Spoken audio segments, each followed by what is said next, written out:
Now, I'm sure that most of you know the old story about the astronaut who went far out into space and was asked on his return whether he had been to heaven and seen God. And he said yes. And so they said to him, well, what about God? And he said, she is black. And although this is a very well-known and well-worn story, it is very profound. Because, I tell you, I knew a monk who started out in life as pretty much of an agnostic or an atheist, and then he began to read Henri Bergson, the French philosopher who proclaimed the vital force, the élan vital, and so on. And the more he read into this kind of philosophy, the more he saw that these people were really talking about God. And I've read a great deal of theological reasoning about the existence of God, and they all start out on this line. If you are intelligent and reasonable, you cannot be the product of a mechanical and meaningless universe. Figs do not grow on thistles. Grapes do not grow on thorns. And therefore, you, as an expression of the universe, as an aperture through which the universe is observing itself, cannot be a mere fluke. Because if this world peoples, as a tree brings forth fruit, then the universe itself, the energy which underlies it, what it's all about, the ground of being, as Paul Tillich called it, must be intelligent. Now, when you come to that conclusion, you must be very careful, because you may make an unwarranted jump. Namely, the jump to the conclusion that that intelligence, that marvelous designing power which produces all this, is the biblical God. Be careful. Because that God, contrary to his own commandments, is fashioned in the graven image of a paternal, authoritarian, beneficent tyrant of the ancient Near East.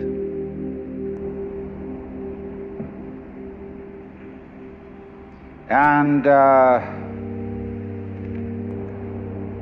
it's very easy to fall into that trap, because it's all prepared, institutionalized in the Roman Catholic Church, in the synagogue, in the Protestant churches, all there ready for you to accept.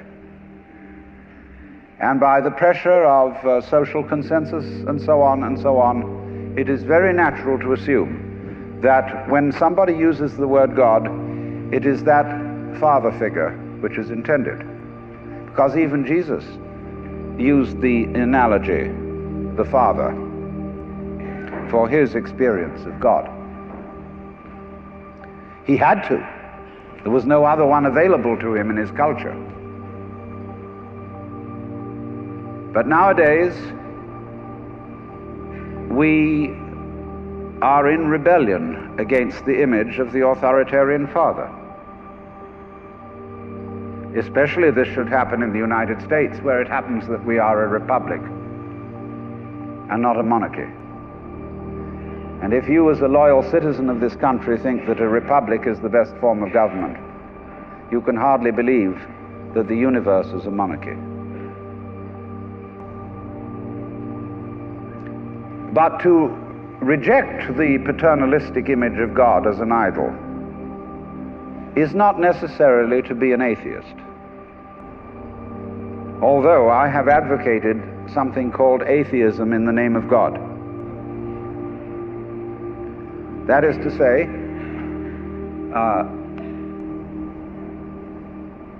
an experience, a contact, a relationship with God, that is to say, with the ground of your being, that does not have to be embodied or expressed in any specific image. Now, theologians on the whole don't like that idea, because I find in my discourse with them that they want to be a little bit hard-nosed about the nature of God. They want to say that God has indeed a very specific nature. Ethical monotheism means that the governing power of this universe has some extremely definite opinions and rules to which our minds and acts must be conformed. And if you don't watch out, you'll go against the fundamental grain of the universe and be punished in some way. Old-fashionedly, you will burn in the fires of hell forever. More modern-fashionedly, you will fail to be an authentic person. It's another way of talking about it. But there is this feeling, you see, that there is authority behind the world, and it's not you. It's something else. Like we say, that's something else that's far out. And therefore, this Jewish, Christian, and indeed Muslim approach makes a lot of people feel rather strange, estranged from the root and ground of being. There are a lot of people who never grow up and are always in awe of an image of grandfather. Now, I'm a grandfather. I have 5 grandchildren, and so I'm no longer in awe of grandfathers. I know I'm just as stupid as my own grandfathers were, and therefore I'm not about to bow down to an image of God with a long white beard. Now, naturally, of course, we intelligent people don't believe in that kind of a God, not really. I mean, we think that God is spirit, that God is very undefinable and infinite and all that kind of thing. But nevertheless, the images of God are have a far more powerful effect upon our emotions than our ideas. And when people read the Bible and sing hymns,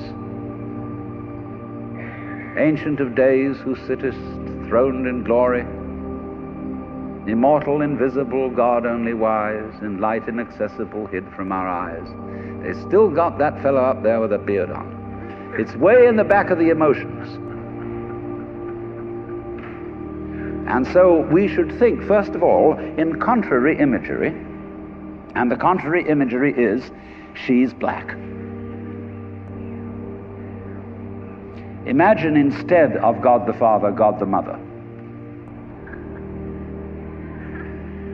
And imagine that this is not a luminous being, blazing with light, but an unfathomable darkness, such as is portrayed in Hindu mythology by Kali, K-A-L-I, the Great Mother, who is represented in the most terrible imagery. Kali has a tongue hanging out long, drooling with blood. She has fanged teeth. She has a scimitar in one hand and a severed head in the other. And she is trampling on the body of her husband, who is Shiva.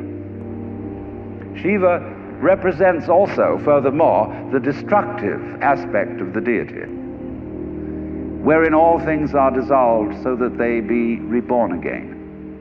And here is this blood-sucking, terrible mother as the image of the supreme reality behind this universe. Imagine, it's the representative of the octopus, the spider, the awful-awfuls, the creepy-crawlies at the end of the line, which we are all terrified of. Now that's a very important image, because let us suppose, just for the sake of argument, that all of you sitting here right now are feeling fairly all right. I mean, you're not in hospital. You don't have the screaming mimes. You have a sense you probably had dinner and are feeling pretty good. But you know that you feel that you're fairly good because in the background of your minds, very far off in the background of your minds, you've got the sensation of something absolutely ghastly that simply mustn't happen. And so against that which is not happening, and which doesn't necessarily have to happen, but by comparison with that, you feel pretty all right. And that absolutely ghastly thing that mustn't happen at all is Kali. And therefore, at once, we begin to wonder whether the presence of this Kali is not in a way very beneficent. I mean, how would you know that things were good unless there was something that wasn't good at all? Now I'm not putting this forward as a final position. I'm only putting it forward as a variation, as a way of beginning to look at a problem and getting our minds out of their normal ruts. She's black. Well, she, first of all, feminine, represents what is called philosophically the negative principle. Now, of course, people who are women in our culture today and believe in women's lib don't like to be associated with the negative because the negative has acquired very bad connotations. We say accentuate the positive. Well, that's a purely male chauvinistic attitude. How would you know that you were outstanding unless by contrast there was something instanding?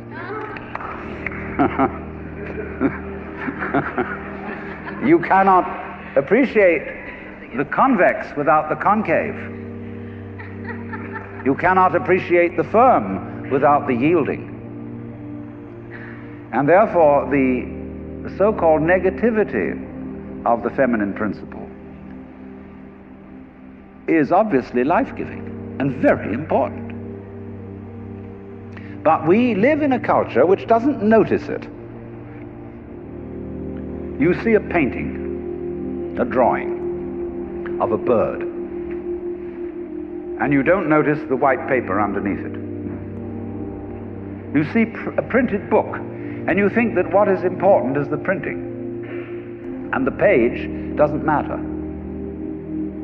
And yet, if you reconsider the whole thing, how could there be visible printing without the page underlying it? What is called substance, that which stands underneath, underneath, stands. To be substantial is to be underlying, to be the support, to be the foundation of the world. And of course, this is the great function of the feminine, to be the substance. And therefore, the feminine is represented by space, which is of course black at night. But were it not for black and empty space, there would be no possibility whatsoever of seeing the stars. Stars shine out of space, and astronomers, very high-powered astronomers, are beginning to realize that stars are a function of space. Now that's difficult for our common sense, because we think that space is simply inert nothingness. But we don't realize that space is completely basic to everything. It's like your consciousness. Nobody can imagine what consciousness is. It's the most elusive, whatever it is, that there is at all, because it's the background of everything else that we know. Therefore, we don't really pay much attention to it. We pay attention to the things within the field of consciousness, to the outlines, to the objects, to the so-called things that are in the field of vision, the sounds that are in the field of hearing, and so forth. But what it is that ever it is that embraces all that we don't pay much attention to it. We can't even think about it. It's like trying to look at your head. You know, you try to look at your head, and what do you find? You don't even find a black blob in the middle of things. You just don't find anything. And yet that is that out of which you see, just as space is that out of which the stars shine. So there's something very queer about all this. That which you can't put your finger on, that which always escapes you, that which is completely elusive, the blank, seems to be absolutely necessary for there to be anything whatsoever. Now let's take this further. Kali also is the principle of death, because she carries a scimitar in one hand and a severed head in the other. Death. This is tremendously important to think about. We put it off. Death is swept under the carpet in our culture. In the hospital, they try to keep you alive as long as possible in utter desperation. They won't tell you that you're going to die. When their relatives have to be informed that it's a hopeless case, they say, don't tell this to the patient. And all the relatives come around with hollow grins and say, well, you'll be all right in about a month, and then we'll go and have a holiday somewhere and sit by the sea and listen to the birds and whatnot. And the dying person knows that this is mockery. Well, of course, we've made death howl with all kinds of ghouls. We've invented dreadful afterlives. I mean, the Christian version of heaven is as abominable as the Christian version of hell. I mean, nobody wants to be in church forever. Children are absolutely horrified when they hear these hymns which say, prostrate before thy throne to lie and gaze on thee. They can't imagine what this imagery means. I mean, in a very subtle theological way, I could wangle that statement around to make it extremely profound. I mean, to be prostrate at once and to gaze on the other hand, see, is a coincidentia oppositorum, a coincidence of opposites, which is very, very deep. But to a child, it is a crick in the neck. And that's the sort of imagery we're brought up with. So the idea of what might happen after death, well, you're going to be faced with your judge, the one who knows all about you. This is Big Papa, who knows you were a naughty boy and a very naughty girl, especially girl, from the beginning of things. He's going to look right through to the core of your inauthentic existence. And what kind of heebie-jeebies may come up. Or you may believe in reincarnation, and you think that your next life will be the rewards and the punishments for what you've done in this life. And you know you've got away with murder in this life. And the most awful things are going to happen next time around. So you look upon death as a catastrophe. Then there are other people who say, well, when you're dead, you're dead. Just nothing going to happen at all. So what you got to worry about? Well, we don't quite like that idea, because it spooks us. You know, what's it be like to die? To go to sleep and never wake up? Well, a lot of things it's not going to be like. It's not going to be like being buried alive. It's not going to be like being in the darkness forever. I tell you what, it's going to be like as if you never had existed at all. Not only you, but everything else as well. That just there was never anything, and there's no one to regret it. And there's no problem. Well, think about that for a while. It's kind of a weird feeling you get when you really think about that. You really imagine it. Just to stop altogether. And you can't even call it stop, because you can't have stop without start. And there wasn't any start. There's just no thing. Well, then when you come to think of it, that's the way it was before you were born. I mean, if you go back in memory as far as you can go, you get to the same place as you go forward in your anticipation of the future as to what it's going to be like to be dead. Then you get these funny ideas that this blankness is the necessary counterpart of what we call being. Now, we all think we're alive, don't we? I mean, we're really here? That there is something called existence? You know, the existentialists, Dasein, throneless, you know, here we are. But how could you be experiencing that as a reality unless you had once been dead? What gives us any ghost of a notion that we're here, except by contrast with the fact that we once weren't? And later on won't we? But this thing is a cycle, like positive and negative poles in electricity. So this then is the value of the symbolism of she is black. She, the womb principle, the receptive, the instanding, the void, and the dark. And so that is to come into the presence of the God who has no image. Behind the Father image, behind the Mother image, behind the image of light inaccessible, and behind the image of profound and abysmal darkness, there's something else which we can't conceive at all.